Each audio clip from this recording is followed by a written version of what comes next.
The UK Supreme Court will rule tomorrow whether Scotland can hold a new independence referendum without the UK government's consent.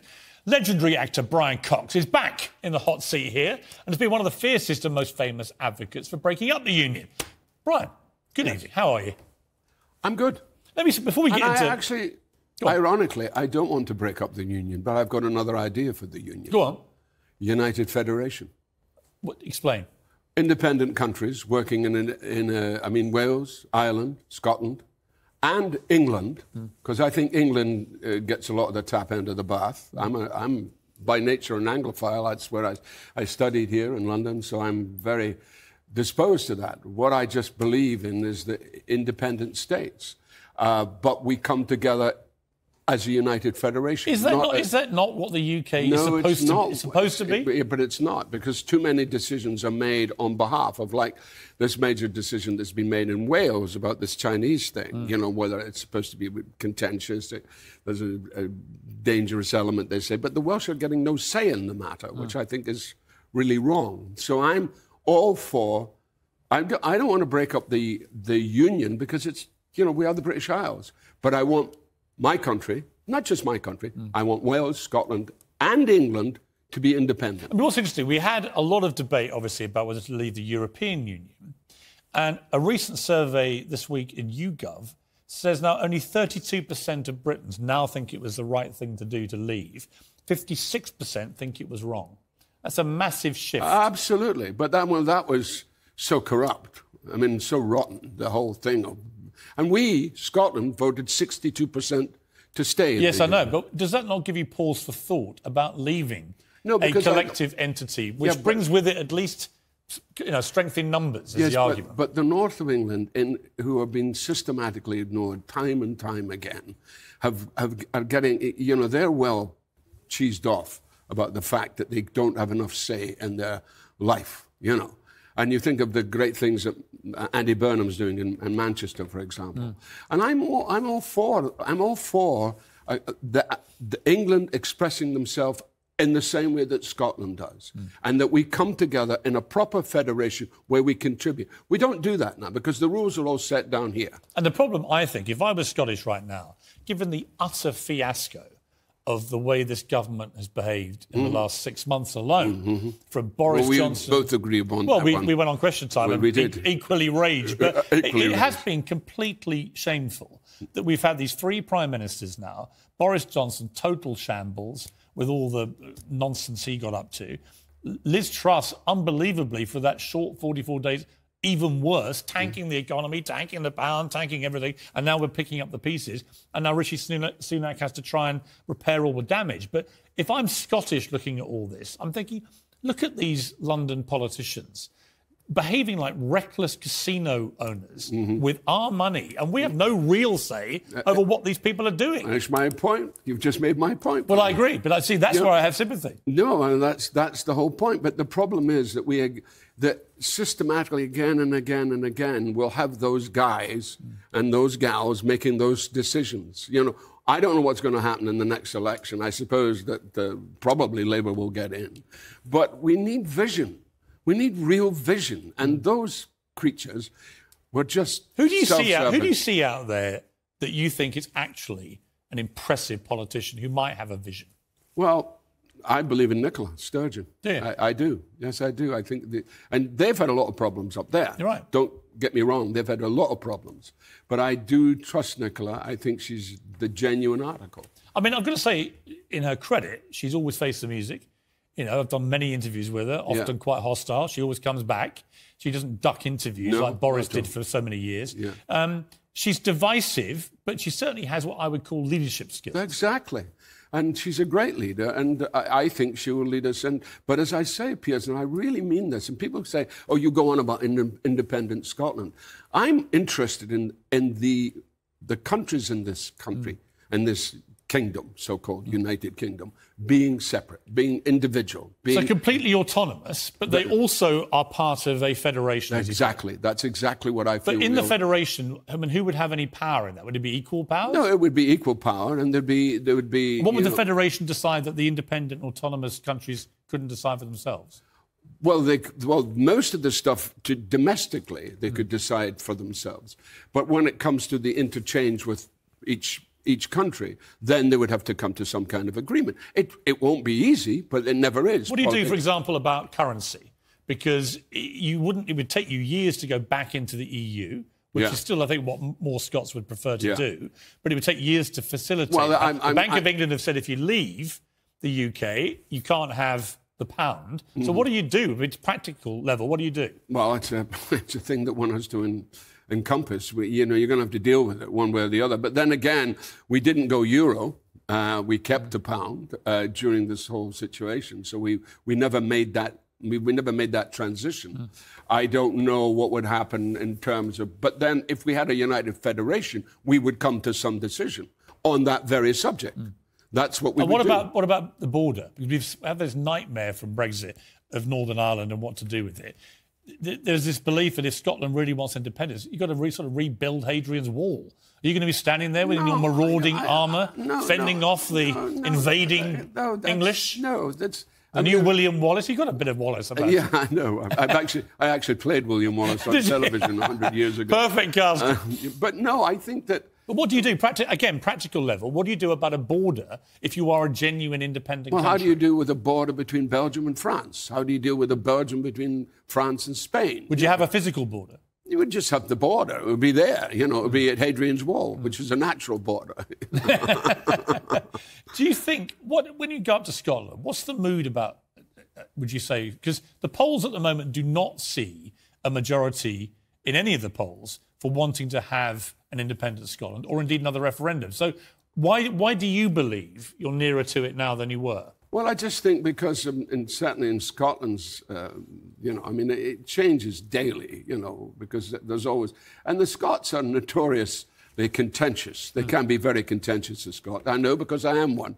I was watching Peter Capaldi the other night, and he said, the great gift of my family was family and sarcasm. And I think that's very true. Sorry, what was your question again? No, my question is, the mood, what is it about the mood in Scotland, do you think, which makes you think the polls are wrong? Well, like people do want to have a genuine independent country. Because we've seen what's happened recently, which has been pretty horrific, with Johnson, Truss, very briefly. Did somebody else come in? Well, it's now Richie Sunak, So, and that party has just gone from worse to worse to worse to worse to worse. So we don't want any truck with that. We're like Blanche Dubois. We're always depending on the kindness of strangers. And in a way, we just need to be able to form. And also it's to do with culturally who we are. We're culturally different. We're not the same. And, when I grew up in Scotland, it was North Britain. And the great thing about Scotland, and the SNP party was regarded as a joke, but they have moved towards... You see, why I became part of Scottish... I don't like the word nationalist. I've never liked the word national, but I believe in Scottish independence. Nationalist is too contentious a word for me. But when Blair made the whole fiasco, which we're still suffering from, in the Middle East, and he got into bed with, Cheney and Rumsfeld and the puppet, as he was, really, Bush, and Halliburton and oil. I just thought it's so obvious that this is a corrupt thing that's happening, and we should not be part of it. Now, in Scotland, we would say, no, we're not going to do that. But, of course, we have no power. We had no power to make any opinion. And I was a Labour man for a long time, and I'm still a socialist in principle. But, at the end of the day, that's why I think we have to come back to ourselves. It was interesting. I mean, you brought up Iraq. I was editor of the Daily Mirror. We opposed the Iraq war. We lost the campaign, sadly. But when you look at this furore in Qatar, what do you make of it? Because my argument is that I'm not sure we are morally pure enough here to really be talking to the Qataris about how their laws are or anything else. Well, I think to a certain extent you're right. But I also think that I think what's happening, let's look at Iran and let's look at what's happening in Iran, where there's a sort of possible female revolution, and it's being led by women. See, I do think the patriarchy is over, and I think we need to give these women the the rights that they deserve, and we haven't done it. And I think that goes for most of the Middle Eastern nations. But that's also to do with religion. We don't go into that. But certainly these women need to be freed up in a way that they're not being freed up. How would Logan Roy react to the patriarchy being over? He would do something else. Because he's but I also think, going back to the question of Qatar, that should have been dealt with a long time ago. I mean, Sepp Blatter has already admitted it was a corrupt thing. Yeah. So we know it was corrupt, but they should have dealt with it a long time ago, not now. This is not the point. But see, when I had that debate before, I spoke to you with Arsaka. I mean, when you actually do try and work out where is morally pure enough to have a World Cup. Iceland. Right. I mean, you're pretty much in Iceland every year, right? Yeah. And even there, if we dug deep enough with all the world's journalists, you'd probably find all sorts of problems there. Well, my point being that it's tricky, right? You can't just obviously have it in Iceland every year. You could. Well, it's not every year, it's every 4 years. But why shouldn't the Middle East have a World Cup? Well, no, I think they should have a World Cup, but there's a lot of stuff that's gone on. I mean, the Saudis beat Argentina yesterday. Incredible. But then think of what the Saudis did to that journalist in Turkey. Of course. Exactly. So But is that any more morally repugnant than us illegally invading Iraq? Well, we haven't done that kind of thing. We haven't actually. Well, we illegally invaded a sovereign country and 1 million people died. That's what we did. We did it. I mean, I'm not sure there's a moral difference, to be honest. Yeah, but just because there wasn't a moral difference doesn't mean to say you have to not abandon that issue and just saying perhaps there needs to be a bit of morality in dealing with things. Let's take a short break. I want to come back. You're a Manchester United fan. I am. And you saw the Ronaldo interview? I did. Great interview. I'm going to get your reaction to Ronaldo after the break.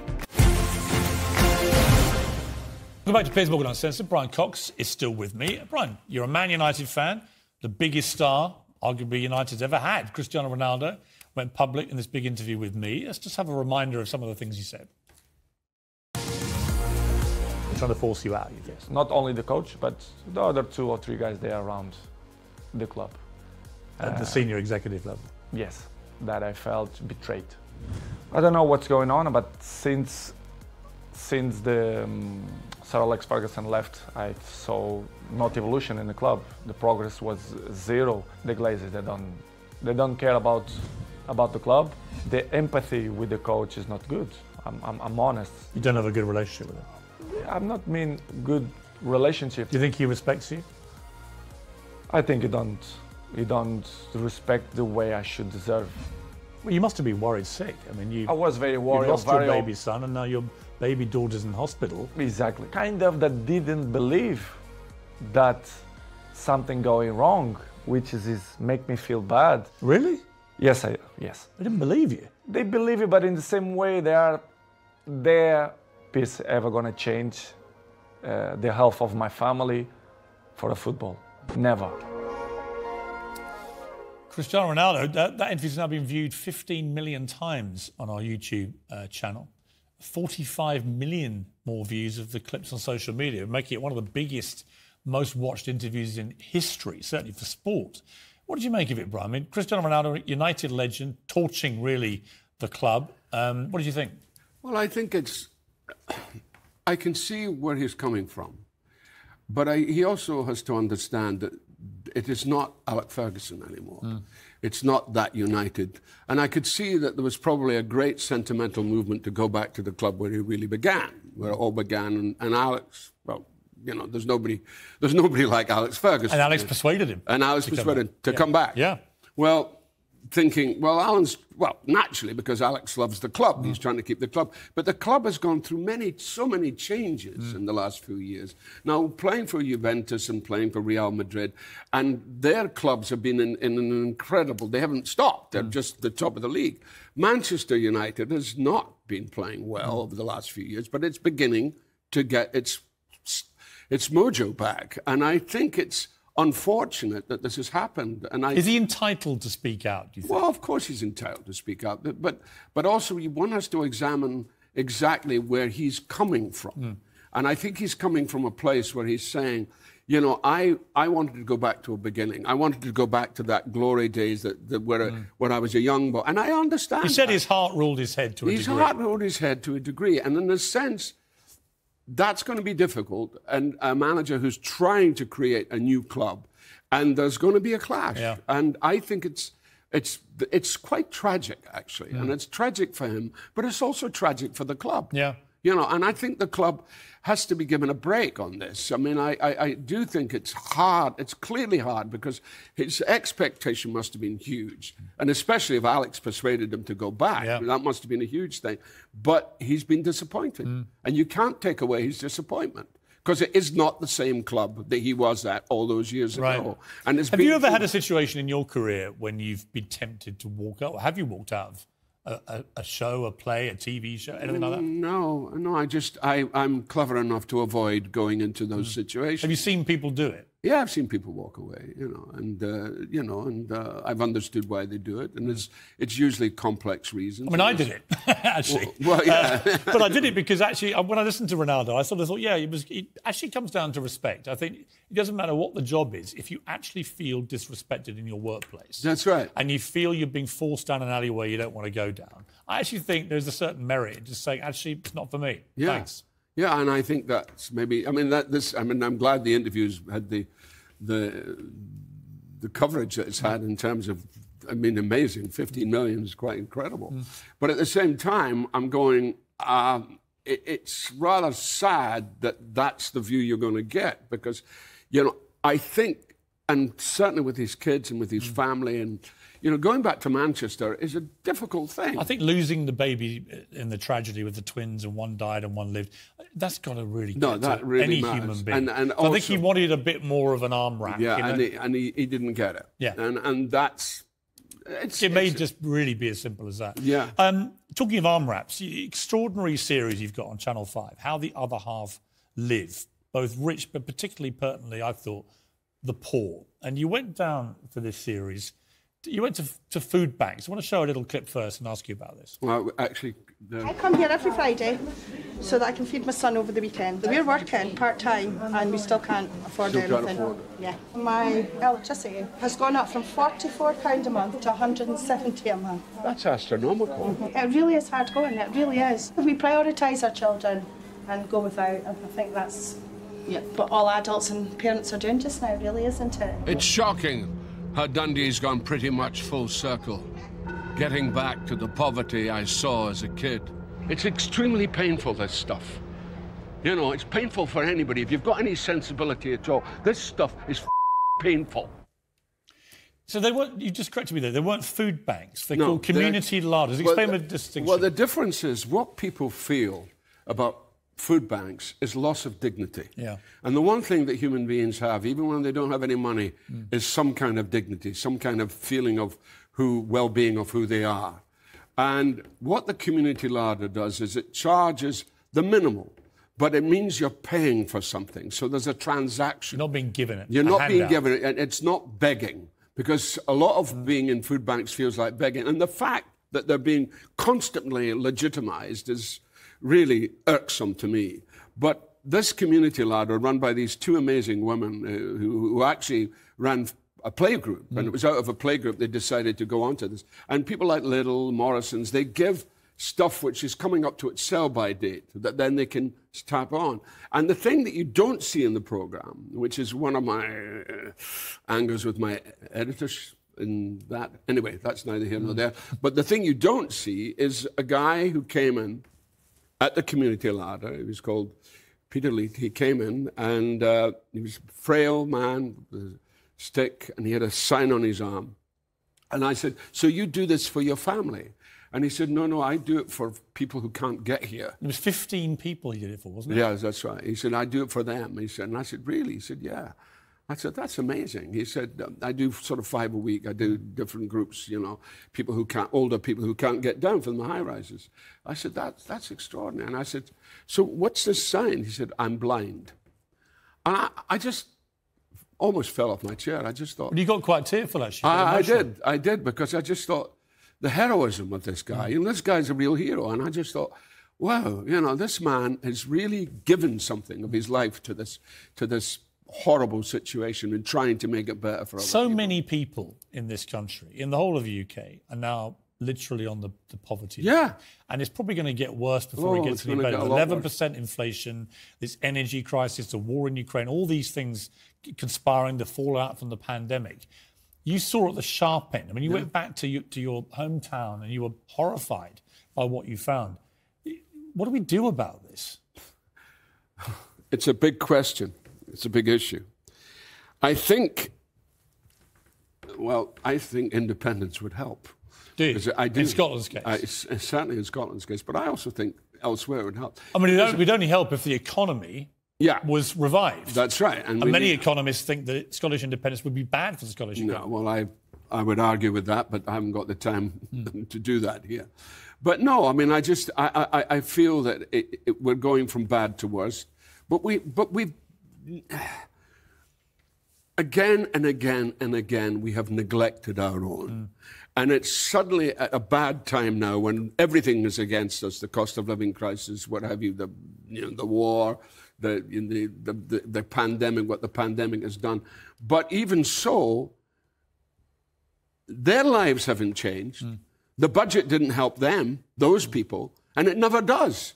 It never does. It never looks to the poorest. We don't concern ourselves with that. They're an embarrassment. Let's put them over there. But now, and why I wanted to do this program, was to bring it to the fore and say, these people matter, and we have to do something about it. We have to have some attitude that we haven't got, that we've kind of elbowed so long, for too long, actually. And that's what I feel. It's powerful stuff, and I commend people to watch it. How the Other Half Live on Channel 5.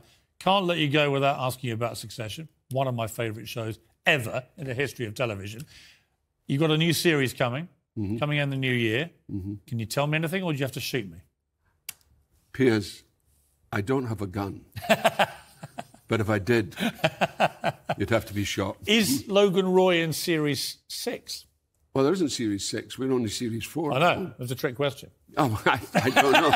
I mean, let's see what happens. I mean, in other words, does he survive this series? Well, it's 4 you're doing now, so it's been... Yeah, he'll survive this series. Yeah. No, there'll be no problem about that. There's no death we have to... No, none of that. No, that's all speculation and nonsense. No, I mean, there's a lot to be dealt with in terms of who's going to take over, and there's a lot to be dealt with in terms of the writers and where they can go with it. See, the great thing about Jesse Armstrong is he doesn't stay too long at the fair. Right. Because each season has topped the last season. So we have to keep topping. But it reminds me of Aaron Sorkin on The West Wing, where the first 4 seasons were fantastic. Then he left and the writing collapsed and the whole thing... And that's what we don't want to happen. Yeah. Would you rather end on a high? I would rather end on a high. Yeah. And leave them wanting more, not less. Yes, and there's I'm no names, no pacto, but there's a show called Billions, and Damian Lewis left, and they're still going on with it. Yeah, I know. But it's over-egging the souffle. That's what I would call. A wee bit. How many times a day do you get told to tell people to F off? All the time. Like a dozen times a day? I was at the Scottish BAFTAs last night, and I couldn't get away from people. And of course, it's, as I said before, it's the best thing to tell people. Yes. Because when you're fed up with them, you go, oh, You can say it. We'll bleep you. Oh, don't bother me anymore. Just the off. And finally, as a Scot, who do you most want to win the World Cup? England or Wales? Or somebody else? I have to reserve judgment on that. Oh, come on, Tom. Get off the fence. No, I'm not. I can't do that. Do you want England to beat, say, the United States? I think I'd like to see England do well because I think he's done a great job. Southgate. Yeah, I think he's really done a great job. And there's some great players. We've got a few good Arsenal players in there. Yeah, as well. Saka, what a player. Tremendous. I was worried about him because he got... a couple of games ago, they took his legs from him, and I thought, oh, God. He's made a tough stuff at Arsenal. Yeah. Brian, brilliant to see you.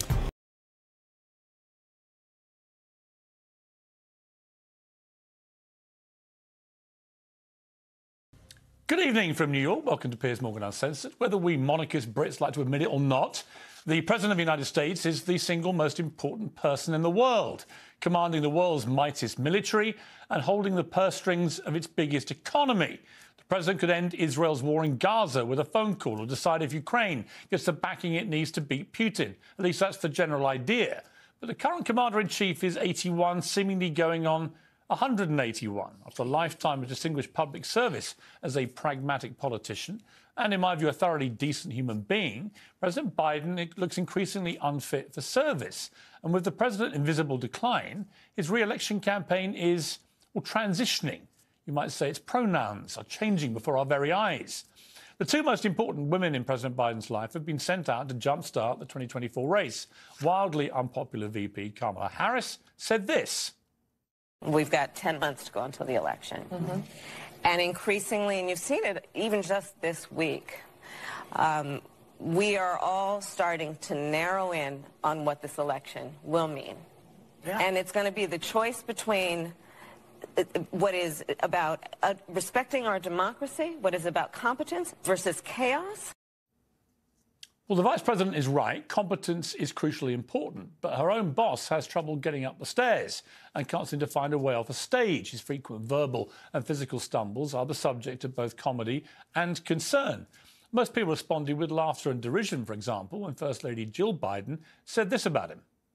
I see Joe every day. I see him out, traveling around this country. I see his vigor. I see his energy. To those who say I can't vote for Joe Biden, he's too old, what do you say? I say his age is an asset.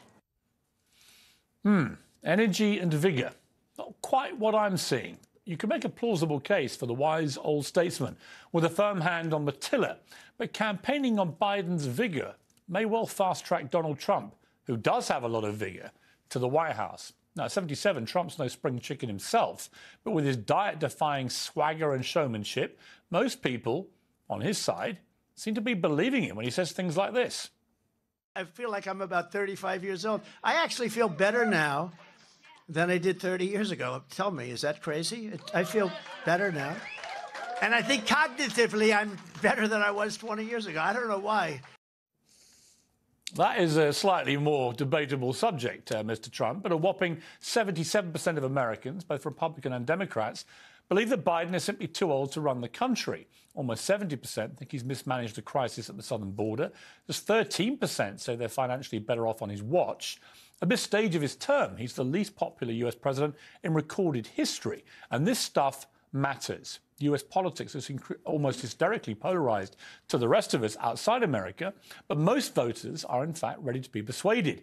White working class voters ditched the Democrats to propel Trump to office in 2016. Now more and more Hispanic and black voters are shifting Republican too. Biden says he's the only man who's ever beaten Trump, and that's true. But right now, he may be the only one who can lose to Trump in November. Well, I'm joined by my super PAC here in the studio in New York, co-host of The Breakfast Club, Charlemagne the God, host of The Rubin Report, Dave Rubin, and the Democrat strategist and Fox News contributor Jessica Tarlov, who I could hear her lips pursing as I read that monologue. That loud? I could feel them pursing. I appreciate, though, I saw you tempered it a bit. Whoever put it in the prompter was harsher than you were. I could feel the pursing. I was reining back in real time. Let me start with you, Jessica, because I like Joe Biden personally. Yeah. I think he's got a lot of very admirable qualities as a human being, and his own story, the fact he lost his wife and a baby when he was just a senator. He then lost another son. Anyone that can do that and still do the job he's doing will always have my admiration. But there is no doubt he is in real trouble here. Is there any doubt? I mean, can you paint a picture that isn't as grim as the one I painted? Oh, I definitely can do that. And I've been preparing for 3.5 minutes to get the chance. I'm not going to start by denying that the age factor is massive in all of this. And I think that people's concerns as well about Kamala Harris and her readiness to take over informs that. If there was a hugely popular vice president kind of waiting in the wings, I think things might feel a bit different for people. But 81 is 81. There are some 81-year-olds. We all watch Warren Buffett, right? Mick Jagger is 80. Yes. Nearly 81. He would have a different kind of agenda for the country. But yes, he does. Might be quite a popular one. Yeah, that would be pretty cool. I wouldn't hate it. But there is a problem going on right now with media coverage of the Biden presidency, and there are problems with the Biden campaign. What are the problems? So I'll start with media coverage. Everybody knows now that you want to print stories that get clicks, and negative stories are the ones that do it. Even people who are huge supporters of the president focus on all the polls that are negative. Most people wouldn't know that if you went to the Real Clear Politics homepage and clicked on polls, the average has Joe Biden down just 1 percentage point to Trump. You would think that he was getting trounced. You'd look at swing state polls and you'd see that in a lot of the swing states, like Pennsylvania, for instance, which is going to be a huge deal, he's up massively. We only talked about the fact that he was down in one Michigan poll last week. In terms of the economic news, the Wall Street Journal, our very own Wall Street Journal here at News Corp, had a hugely optimistic set of editorials out there. It's 62% of Americans think the next year, so 2024 election year, is going to be better for them. When are they going to go and vote? In November. That's a lot of time for this economic recovery to really settle in for people. But no one wants to talk about that. It's not popular. It's not good clickbait. The second part about the campaign, and this is where I think the Obama folks who have been perhaps too publicly critical, I think, of the Biden campaign, their ground game is not visible to folks. They don't feel like they're there in Nevada, in Arizona, in Georgia, in these states that we desperately need to win. And they are working on that. And I think that the president himself needs to be more visible. If I was working in the White House, I would have him out there all the time. I understand you might be risking a stumble. I wouldn't. I'd do what they did with him last time. I'd keep him in a dungeon. I mean, look, here's the thing. I think the problem is not, it's not his age. I think that Joe Biden's problem is the clear senility that's going with his age. Like I said, I met Mick Jagger last summer, absolutely bursting with the vim and vigour that Jill wants us to believe she sees him go. Look, Piers, do any of us sitting at this table or anyone watching this think that he could run one shift at McDonald's? And I don't mean that as a shot for someone that works at McDonald's. Well, that's what a lot of senior citizens do, though. But I don't think he could. I think a lot of senior citizens could, because I don't think it's an age thing. I agree with you. It's a cognitive Dame Joan Collins at the Emmys stole the show. Yes. She's 90 years old. Good friend of mine. She looks about 50, and she has the mental acuity of a 50-year-old. She has vim and vigour. So Jill Biden is right to say it's about vim and vigour, but her husband doesn't exude it. Well, look, let's put it this way. You opened by saying something about ailing Joe Biden, and I thought, I haven't looked at my phone in 20 minutes. Did something else happen? It's a general ailing. It's ailing. Yes, we all know it. The wandering off when they get him off the plane and the confusion. He literally on camera 2 years ago, said, let's go, Brandon. Like, something is not right. We all know it. And I would say respectfully, in terms of the polls and everything, people don't vote on what really matters. We vote on what we can feel, right? And I think because of that, people are going, Donald Trump, he seems back. There's energy there, and there's just no energy with Biden. Trump, and nobody likes Kamala. That's but Trump has lost every election except 2016. Yeah. I mean, he's a loser. And, right to the point, the Democrats decided to finish him off with 91 criminal charges and thought, this'll do him. He's down, he's wounded, and we'll get him. And it's had the complete opposite effect. He has used that to play the martyr, the victim. It has fueled a resurgent Trump. And you cannot deny, I mean, I've seen people try to downplay what happened to Iowa. But if that had been Joe Biden who'd done that at Iowa, you'd be saying, this is unbelievable. It's a landslide. It's amazing. He's killing them, right? Trump is back. And I think will definitely be the nominee, regardless, unless there's some extraordinary twist of events. He's exuding the air of someone on a mission. He's got vim and vigour. And whether you love him or hate him, and it's equal doses with Trump, you've got to say Trump v. Biden in November.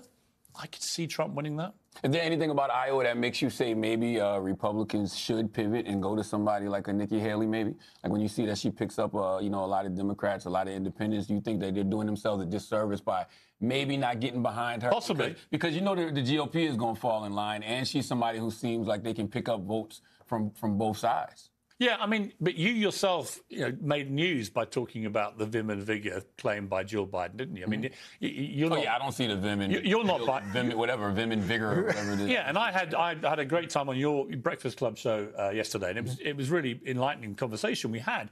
But, it's not that like you said, are you telling people to vote Trump? No. It's not for me to tell people how to vote in this country. And I've been very critical of Trump in the last, since certainly overall the stolen election nonsense, the January 6th thing. I wasn't buying into any of that. And in a way, I felt that was disqualifying. But we are where we are. It didn't disqualify him. He could actually go to prison and still be president of the United States, constitutionally. So we're into completely uncharted territory. All I do feel is the more the Democrats have tried to kill him off, particularly with all these criminal charges, the more that even Republicans that don't like him have gone, you know what, it is a witch hunt. The Liberals are trying to nail this guy. He's one of us. We're going to back him. And so it's been self-defeating. A bit like the Russia collusion thing. Yeah, I agree with that. And I think the interesting thing is if you're going to use language like, this is going to be the end of democracy as we know it, then there needs to be a sense of urgency. Like you said, when is the ground game going to start? Why is the ground game just starting now if it's going to be, the end of democracy? And I think that's what scares people, too. If we see the clear and to me anyway, the clear and present danger that could be a second Trump presidency. Is the Biden-Harris ticket a winnable ticket? I'm a person who voted for Joe Biden in 2020, so I don't think it's anything wrong with asking that question. Do you think it's a winnable ticket? I don't know. When I look at the polls, I don't think so. You know, I think that a 60-plus-year-old... No incumbent president with this poll rating that Biden's currently at in the low 30s has ever been re-elected. Yeah, I mean, when I look at it, I don't think so. You never know. You can say it's 50-50, but I think a 60-plus-year-old Joe Biden, you know, with the things he's done as far as, like, you know, the infrastructure bill, even the student loan forgiveness, you know, the way the economy is now, I think a 60-something-year-old Joe Biden... He also said to you on your show, which again made headlines, you make a lot of headlines, Charlotte, I'm jealous. But he said, if you're black and you don't vote for me, you're not black. He meant it as a joke. But what did you think when he said that? Was that a sense of entitlement, a bit of arrogance about the African-American vote? I think that, you know, he has too many black friends around him, and they made him feel comfortable enough to make that joke. I feel like he probably had a bunch of black people around him who have said that exact language, because when they say that, they're saying that, hey, if you vote for Trump, you're literally voting, you know, against your own interests as a black person. And I think he's heard that a bunch of times, so he thought that would have been a nice little... Dave, let me ask you a specific thing, Dave, about this, right? So Trump, this is where I have a problem with Trump. Every time I sort of, you know, he makes me laugh, right? He just does. When he said that thing on the eve of Iowa, that even if it kills you, come out and vote it, you've got to laugh. Right? And actually watching people leader of the free world. But watching po-faced liberals lose their minds when he does that stuff makes me chuckle, right? I see myself as pretty down the middle, but I think he's funny and he can make people laugh. But when he says this, I don't laugh, right? He said the President of the United States on Truth Social yesterday, the President of the United States must have full immunity, without which it would be impossible for him or her to properly function. Any mistake, even if well-intended, would be met with almost certain indictment by the opposing party at term end. For even events that cross the line must fall under total immunity. So I tweeted, so if President Biden orders the immediate assassination of you, Donald Trump, that's okay, is it? That's covered. What you're explaining is the true magic of Donald Trump, whether you love his policies or not. Because on one hand, you're going, well, there are certain lines when he pokes fun at the... Yeah, but he means this. No. So your line now is, he put it in quotes, crosses the line. No, I can tell when he's laughing and joking. So you think when he says cross the line, what he meant was, I can take out Joe Biden. No, that was me suggesting that that's where you take the argument. But what do you think he means? I think what he means would kill one of his political opponents or get them killed. No, I think he's actually, as always with Trump, it's self-interest. He wants to basically make sure he can't be prosecuted. He means Jack Smith, go home. Yeah. That's what he means. Yeah, and if the corollary is my political opponent could kill someone, he then wants to talk about 2016 when we all ran around and said, you know, he could shoot someone in the middle of Fifth Avenue, and his supporters wouldn't care.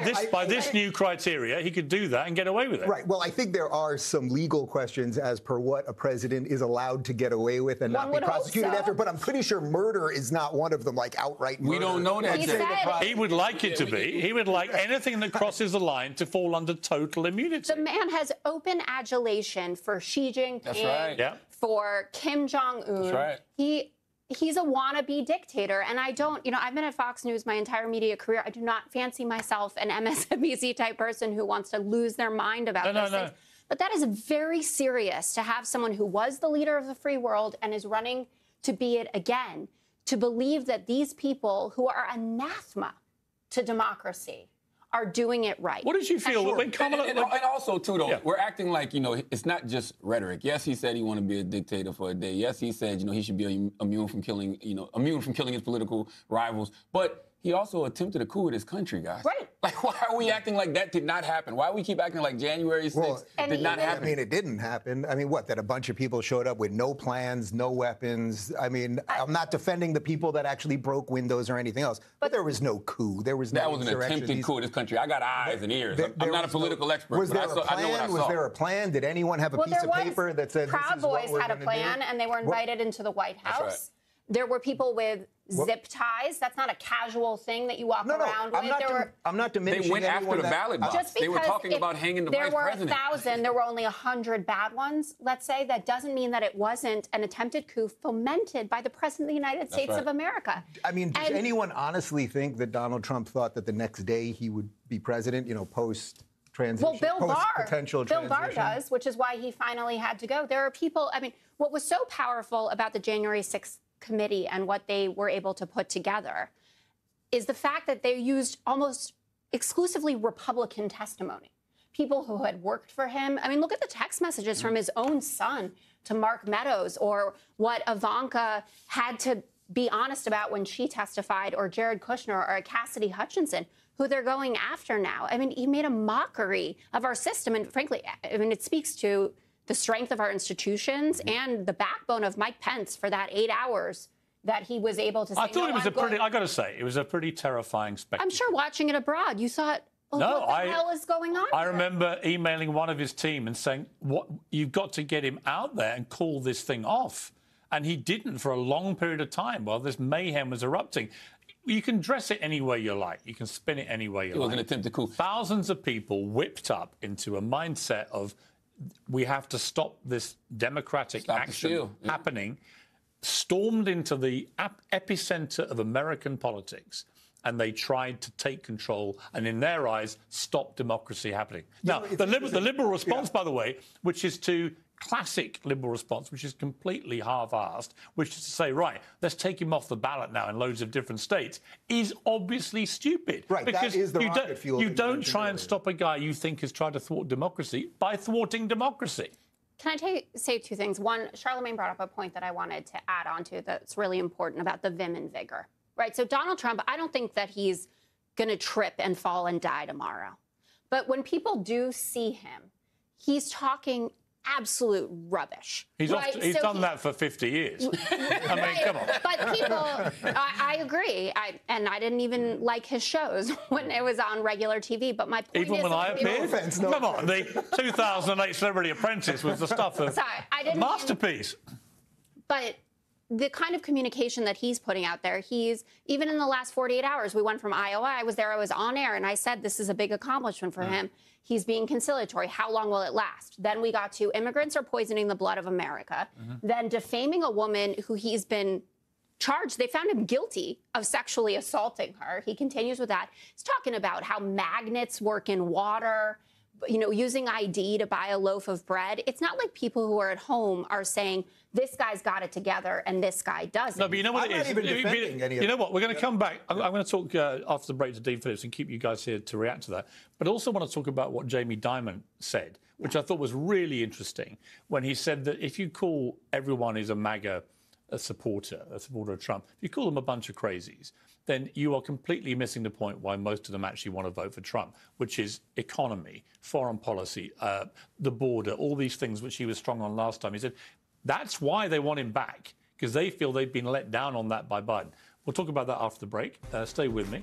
Uncensored next. More from my New York super PAC. I'll be joined by the Democratic presidential candidate who wants Joe Biden to stand aside. He's Minnesota Congressman Dean Phillips, and he'll be here live in a couple of minutes. Welcome back to Piers Morgan Uncensored, live from New York City. Democrats are privately fretting about President Biden's disastrous polling in the race for the White House. Very few of them are prepared to say it out loud. Only one elected Democrat has been bold enough to run against the incumbent president. And US Representative Dean Phillips is that man and joins me now. Well, Mr. Phillips, thank you for joining me. I guess the first question for the global audience is, who are you and why do you want to be president? Who am I and why do I want to be president? Well, I'll tell you my quick story. I lost my father in the Vietnam War. He was a soldier who served his country and gave his life to our country. I got very lucky. 3 years later, my mom remarried. I was adopted into a remarkable family. One of many blessings, including business, philanthropy. My grandmother was the advice columnist Dear Abby, entered our family business, built Belvedere Vodka, then sold that, built Talenti Gelato, the ice cream brand. And Piers, I woke up the morning after the 2016 election. I found my youngest daughter in her bedroom in tears, and I recognized life has changed in America and around the world. I promised them, my two daughters, I would do something. I ran for Congress. I flipped a district that had not elected a Democrat since 1958. And I beat an incumbent who had won by 14 points. I beat him by 12. And I got to the U.S. Congress in 2019 and found an unmitigated dysfunctional disaster that is easily fixed with good leadership, Piers. And you ask why I'm running for president? Well, the overwhelming, exhausted majority of Americans, center-right, center-left Americans, common sense people, are tired of this. They want to turn the page from both Trump and Biden. And I tell you, I tried to get the president to pass the torch. I called other candidates who are better known than me, None of them would do it. So I thought it was time for courage. My father gave his life to this country, and I entered the race because if not now, when, and if not me, who? And I got to tell you, Piers, it is a joyful journey, and Americans are not as divided as angertainment would have us believe. And I'm going to make change in a common sense, decent way that engages Democrats and Republicans and moves beyond this dangerous nonsense. Well, look, everything you say makes perfect sense, except this. Joe Biden, if he doesn't stand down, will be the nominee. Now, twice in post-Second World War history, there has been an incumbent Democrat president who has done that. You know, Lyndon Johnson did it, and there was another president who did it. They stood down and didn't go forward. But if Joe Biden doesn't do that voluntarily, you have no way in. Well, Piers, I don't buy into that. I'll tell you, I've spent my life, my professional life, disrupting businesses and categories, trying to disrupt the U.S. Congress that is in desperate need of it. And that's why I'm doing this again. As long as American voters actually get out and vote in the primary, anything is possible. Joe Biden's not a bad man. He's a good man, but he's 81 years old. He's facing the lowest approval numbers in American presidential history. Every poll he's losing, including the battleground states.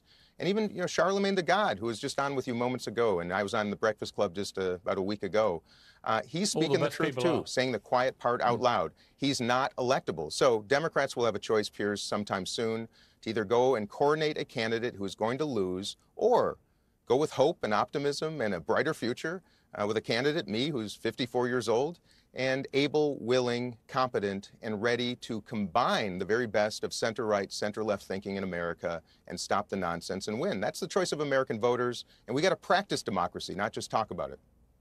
All right, look, you haven't got much time. Give me 3 things you would do if you were president tomorrow. Top priorities. Oh, let me start with let me talk about executive leadership. I will have a bipartisan cabinet of the best and brightest Americans, Democrats and Republicans. I will have a youth cabinet. I will employ zero-based budgeting. I will actually manage our federal government in a fiscally responsible manner. I will address the southern border, which is an unmitigated mess and disaster, inhumane, horrible for our economy and our international reputation, and we must reform our asylum policies. And then I will do what is most important for Americans right now. Costs and chaos are out of control. Life is unaffordable. 60% of Americans living paycheck to paycheck, 40% cannot afford a $400 emergency.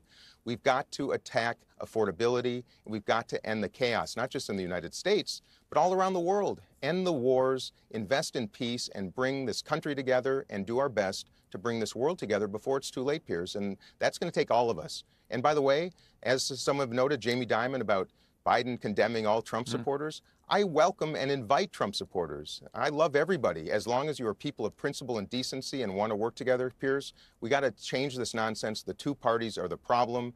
And I'm running for change, and I don't mind that disruption because I think most people want it. Well, it's good of you to join me, Mr. Phillips. I would personally say you probably have 2 hopes of succeeding, no hope and Bob Hope, but I do admire the aspiration. And I actually like the cut of your jib as well. So you never know in politics, right? Hey, you never know. You got to give it a shot. And by the way, mark my words, watch here in New Hampshire on January 23rd, just 4 days from now. You might be surprised. I look forward to it. I would love to be surprised. Dean Phillips, thank you very much indeed for joining me. Charlemagne, you got... What an optimist you are, P. You know what I am? I'm an optimist tinged with being a realist, right? You've got to be real about this. I don't think Joe Biden has shown any indication of wanting to stand down at all. Unless he voluntarily does that, is persuaded to, he is going to be the nominee, right? And for someone like you, you've become, with your show, various shows, but The Breakfast Club in particular has this extraordinary number of young black people who tune in religiously to listen to it, to watch it, and to think, what do they want? What do they want from their president? I mean, they've got 2 elderly white guys right, running for president. This is not an Obama 2008-9 scenario. What do they want to happen here? Well, when you talk about it in those terms, number one, they want both of them to step out the way. They want the GOP to move away from Trump. They want, Democrats to move away from Biden. But I don't care who you talk to. Most folks you speak to want upward mobility. Like, it's all about money. Like, that's the conversation that they should be having. When they're having conversations about, creating jobs, when they're having conversations about the economy being better, that's great. But is it trickling down to the least of us? Is it trickling down to the hood? Is it trickling down to the rural areas like where I'm from in Moncks Corner, South Carolina? If those people aren't feeling the relief, then you know, they feel like, you know, what you're doing isn't necessarily. And what did you feel about Jamie Dimon, who says that, you know, if you just ridicule and mock the MAGA crowd, the really hardcore Trump supporters, it's wrong, that you should respect all Americans, right? They're entitled to their opinion, entitled to vote for who they want to vote for. I mean, I thought he had a point. He also had a point that if you just over-demonize Trump, you know, I think I said on your show, I met Chris Rock after the 2016 election the next day, and he said, if someone's murdered 8 people, don't go around saying he's murdered 9 about Trump. In other words, if you just exaggerate how bad he is, people are going to find out. See, that was 2016. I think in 2024, like, we kind of see what a Trump presidency is like and how bad it could potentially be. And what are you most worried about with him? I'm worried about, you know, the threat to democracy seriously, because when you hear a guy say, hey, we should get rid of the Constitution in order to overturn the results of election, like when you hear a guy say, you hear his lawyers in court say, well, he never agreed to support the Constitution. It's like, whoa, I don't care if you're Democrat, Republican, black, white, gay, straight. If you're an American citizen, you cannot have a leader of the free world who does not respect the Constitution. Dave, I mean, you can't have someone who doesn't respect the Constitution. No, you can't. Well, first off, the beauty of America and our system and the Constitution and the rest of our founding documents is that they work, and we've separated powers enough so that guys like Donald Trump, potentially, if he wanted to be dictator, it's not that you just flip a switch and suddenly you're dictator. So why are they not using the 14th Amendment? Well, hold on a second. I would also say that if you look at the actual reality of Trump's presidency pre-COVID, the economy was booming. We had the Abraham Accords, lowest all-time black unemployment, lowest all-time Latino unemployment. And you may remember at the State of the Union when he mentioned that, and AOC and the rest of the Congressional Black Caucus sat there like this. I thought they would have been for low black unemployment. So Trump has done a lot of things right. And I'm saying this as somebody that wasn't even supporting him 3 days ago. I mean, I'm a DeSantis guy. I moved to Florida because Jamie Dimon, to be fair, look, to be clear, he's not a big Trump supporter. But there's reality. He's locked horns with Trump a few times. He's donated to the Democrats, right? It's not, and Trump has rubbished him in public about doing business in China. So it's not like he's a diehard Trumper himself. He just made the point, which I think is right, which is if you just abuse everyone that votes for him, you are basically committing an act of self-harm. What I would recommend anyone do as this election keeps going is as the rallies start again, and I did not vote for Trump in 2016. I did vote for him the first time, but one of the second time. And one of the reasons that I ended up doing it was one day in LA, I happened to drive by a rally and I was like, you know what, let me just go in there and see what's going on. And there were black people and there were Latinos and gays for Trump. And it was a joy fest. It was a party. American flags everywhere. It wasn't some coalesced idea of let's take out democracy or take out the Marxists or anything else. It was basically kind of like an FU to the system and then just this mix of politics. I mean, that's the interesting Jessica, were you at this party he's talking about? I wasn't invited. There were gays, blacks, Latinos, but no liberals. What did you think? What did you think of Jamie? There were an awful lot of liberals. Yeah, there were 4 Bernie Sanders voters who probably didn't turn up. What did you think of Jamie Dimon's comments? Because they were interesting. I think Jamie Dimon runs a huge international business. And you can see a line in the sand with how people who don't want to lose customers talk about all of this. And they have to do it that way. And that's correct. But as someone who spends my time in conservative media with people who vehemently disagree with me, I've had it up to here. If I could clutch my pearls any harder, you know, whatever it is. They try to say that liberals talk the same way about conservatives that conservatives talk about liberals. If Donald Trump wins the presidency again, you will have a president who calls more than half the country, 81 million voted for Joe Biden, 74 million for Trump, calls us thugs, pedophiles, communists, Marxists, anti-Americans, traitors. I'm not being welcomed into any sort of I have a question for you, which I asked Charlemagne yesterday. How many immigrants did Barack Obama deport in 8 years? He's the deporter-in-chief, and I said it. Do you know how many it is? 3 million. 2 million.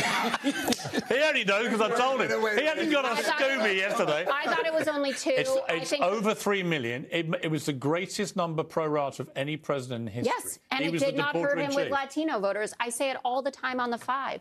Biden can get tougher about this. Henry Cuellar, he's got it right how he's talking about it. The border Dems, the Mark Kellys of the world.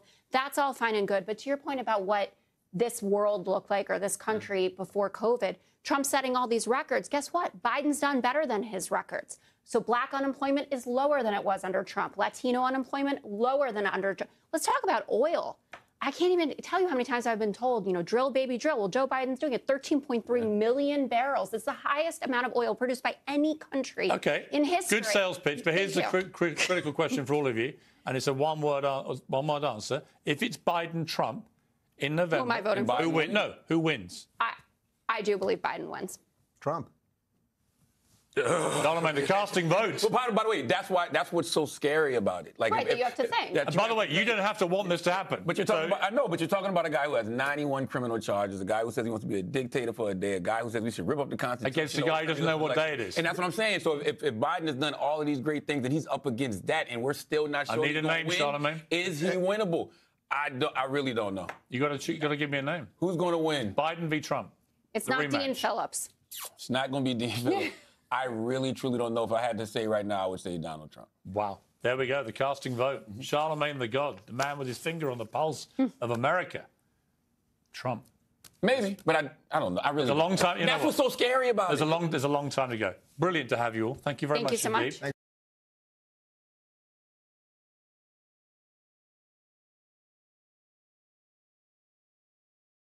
Welcome back to Piers Morgan Uncensored. Danny Cipriani is one of England's greatest rugby talents, playing for England, Gloucester and Bath, among others, and doing it with such flair and brilliance. But it was his life off the field that dominated many headlines. His challenges with addictions and relationships with celebrity girlfriends put him back on the front pages as much as rugby put him onto the back ones. In his new book, Who Am I?, he shares the truth behind those headlines. And I'm delighted to say I'm joined by Danny. Now, Danny, great to see you. Love the book, love the honesty, love the fact you just gave yourself as hard a time as anyone else has ever given you. Yeah. But you kind of self-explored at the same time about who you are.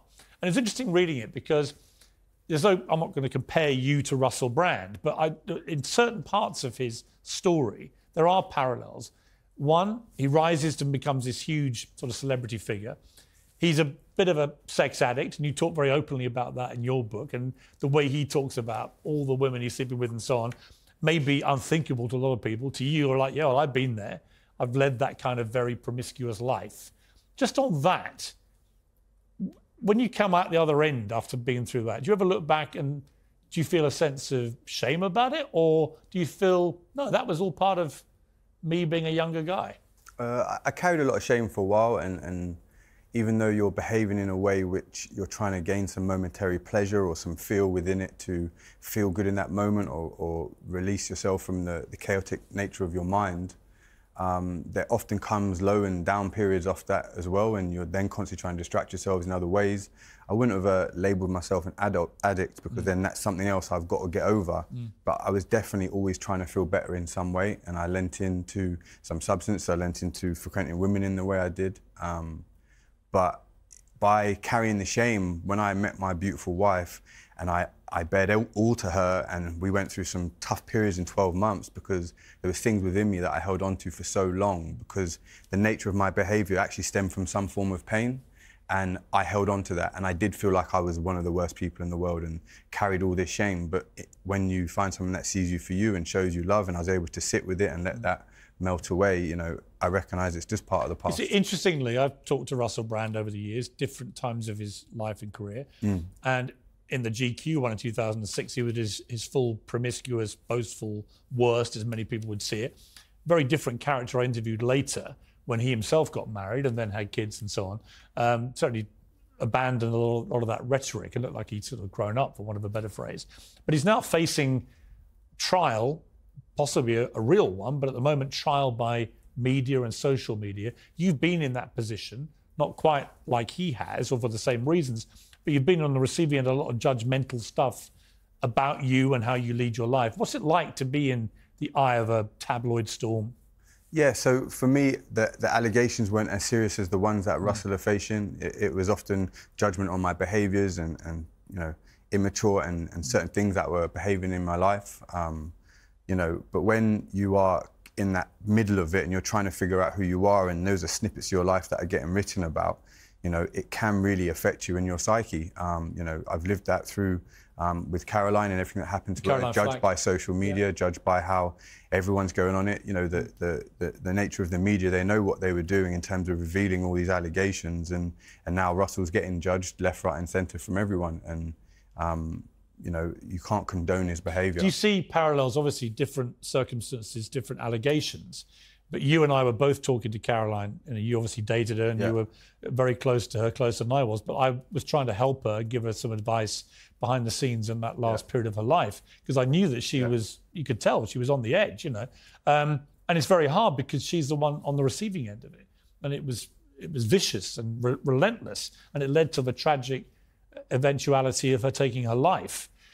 When you see that and you look at what's happening to Russell Brand, or we've seen it with Philip Schofield earlier this year, Hugh Edwards and others, do you feel sympathy for them regardless of the circumstance? They're all separate instances, aren't they? They're all separate cases. Caroline was a 5-foot woman and her boyfriend was 6'5", and he was well within his right to protect himself in that fashion, and what transpired there was what happened. But the nature of how the media then turned on her, how they turn and they decide to create the whole fanfare around it, it does put the individual under pressure. But then ultimately, you know, we need to wait for the judicial process. We need to wait for the truth of that. But it's already happened now, because social media and the media and every single news outlet is judging and critiquing people that are involved left, right and centre. And it may be, in Russell Brand's case, that it's thoroughly deserved and he turns out to be this vile sexual predator that the allegations suggest. Or it may be that he's not.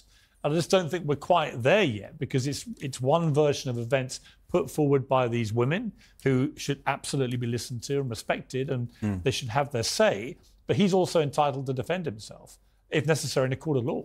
For sure. The only thing I can relate it to recently is the excerpts on my book and how people took certain snippets and created stories on the back of that. But when you read the whole book, it's a very different story. In this sense, you know, we need to wait for the judicial process and let that go down the line, because ultimately everyone now has a judgment on Russell, left or right, and it's splitting people. It's creating a real negative soundbite in our nation. But well, it's very tribal, isn't it? Everyone's taking a view. Everyone's got to be one side or the other. I'm kind of in the middle, right? I'm not defending him, but nor am I saying he should be automatically cancelled from everything, because I don't think we've gone through proper due process yet. Yeah, you can't condone the allegations whatsoever. They're very serious. So it is important that we let the judicial process go ahead, as you said. You have a strange connection, not strange, it's just a connection, but you went out with Kirsty Gallagher, the TV presenter. Her sister is married to Russell Brand. Have you had any contact with Kirsty about this? I haven't, no. I met Russell and, you know, he was a lovely, lovely guy, and he obviously had turned his life around. But, you know, at some point, you know, we need to find out more of the facts later down the line, rather than the trial continue in the fashion that it is. Very hard for Kirsty's sister. I mean, she's pregnant. Yeah. They've already got 2 daughters, I think. Very tough for her, isn't it? Yeah, for sure. It's going to be a tough situation for all involved, you know, and all it's doing is creating negative sound bites and negative conversations and more stuff in the media that people are going to just create more judgment and more critique on the whole scenario. We need to remember that the victims involved in allegations that are serious, but we also need to wait for the due process rather than sitting here pointing fingers, making judgments, because ultimately that's the nature of the media and what they create. It's actually social media is a bigger problem, because everyone's got an opinion. They all want to spew their opinions. They're incredibly judgmental, and there's no real restrictions on what people can do on social media. They can say what they like. I mean, I've seen people say the most terrible things about people all this year that I've known. A lot of it totally inaccurate. Yeah, but the social media wouldn't kick in if the mainstream media didn't print the stories in such an early fashion in the way they have. You know, and this isn't a story. These are people's lives at risk. The victims who have the allegations have been made, and also against Russell. So rather than this become another story and another drama, we should wait for the judicial process, and we should wait for that to play out, because people's lives on both sides are all going to get affected. You were my kind of sportsman. You played with flair.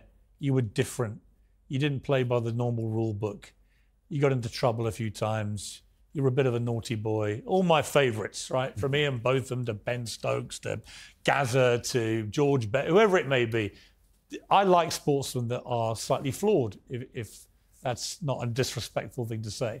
And reading your book, I love the fact that you're all those things, but also slightly vulnerable. I mean, when you got to the end of the book, what did you feel you learned about yourself? For me, it was a very revealing process of going over times that I you know, for me, the sport part was easy. The training was the fun bit, the games was the fun bit, and I felt very in flow. I felt very in the moment, and I could go and express myself and play at an extremely high level. But my life off the field was disrupted a lot because of my own upbringing, my trauma involved, and everything that I'd been through. And also, I was going through life alone. I didn't have much port of call to turn to. So I was figuring out a lot of things on my own. So when I look back and went through the whole book and I was able to share and express from a loving place and the wisdom of the experience, it was really cathartic to be able to release that, because I wasn't feeling the same constraints or the confliction that I felt at that point. So it shows that through time and moving on, you can let go and turn your pain into purpose and turn that into love. Do you wish you were in the England team playing in the World Cup? I'm enjoying watching it. I'd always love to be involved playing at some point, but for me, you know, I'm enjoying watching it, and I'm enjoying this whole process and everything that's coming my way. Well, you know, Danny, a lot of people had views about you, good, bad, and ugly. And when I read the more negative stuff, I judge people how I find them. Right? You and I have had a lot of sort of chat over the years. Yeah. We don't really know each other, but we just have. We had various connections, Caroline and others. But the thing that I remember most about you, I had a friend of mine from my village called Wayne, who had terminal cancer, and he put on a rugby day to raise money for a cancer charity. And I just sent you a message saying if there's anything you could offer for the auction. And you sent a huge bag of stuff with your shirt, your boots, some tickets to games. It was a whole load of stuff, just like that. And I judge people how I found them, and you're one of the good guys. And he massively appreciated that and raised a lot of money off the back of it. So thank you for that. No I've problem. never had a chance to say it publicly. I appreciate it. But I appreciated that. No. And I love the book. I think the book, it's called Who Am I? I think the answer is you're probably a bit flawed, like all of us, but you're essentially a good bloke. And you've ended up in a good place. Very much so. And if I'd been running the England rugby team, you'd be there in the team. I appreciate it. Dazzling like you always used to. It weren't too bad, was it? It was great, mate. You were a great player. Good to see you. Cheers, and you, mate.